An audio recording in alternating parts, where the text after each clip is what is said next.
নির্বাচন নিয়ে কোনো শঙ্কা নেই জানিয়ে প্রধান উপদেষ্টার প্রেস সচিব মোহাম্মদ শফিকুল আলম বলেছেন, সুষ্ঠু ও উৎসবমুখর পরিবেশে নির্বাচন অনুষ্ঠানের জন্য সব প্রস্তুতি সম্পন্ন হয়েছে। আজ ব্রাহ্মণবাড়িয়ার আখাউড়া উপজেলায় হজরত শাহ সৈয়দ আহমেদ গেসু দরাজ শাহাপীর কোল্লা রাদিয়াল্লাহু এর মাজার পরিদর্শন ও জিয়ারত শেষে সাংবাদিকদের এ কথা জানান তিনি।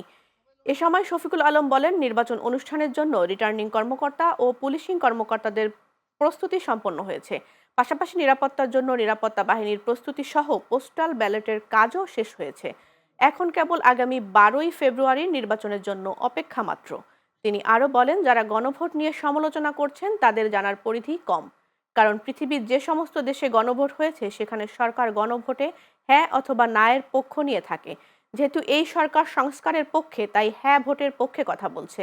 মূলত সংস্কারের সমষ্টিগত প্যাকেজ হচ্ছে গণভোট, যাতে এদেশে অপশাসন অথবা স্বৈরাচার ফিরে না আসে কিংবা শেখ হাসিনার মতো দৈত্য দানব না হয়।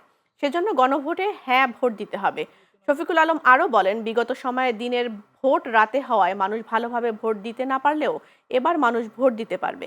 সংস্কারের যে সমষ্টি, এই সংস্কারের সবগুলো নিয়েই একটা প্যাকেজ আকারে এই গণভোট হচ্ছে এবং আমরা সবাইকে বলছি যে আপনারা হা ভোট দেন, যাতে দেশে আর অপশাসন ফিরে না আসে, দেশে যাতে স্বৈরাচার ফিরে না আসে, যাতে দেশে হাসিনা শাহীর মতো একটা দৈত্য দানব না হয়, যাতে আপনার অধিকার কেড়ে না হয়, আপনার ব্যাংকগুলোকে খালি করে কেউ যাতে বিদেশে 2-3 লক্ষ কোটি টাকা যাতে বিদেশে পাচার না করতে পারে।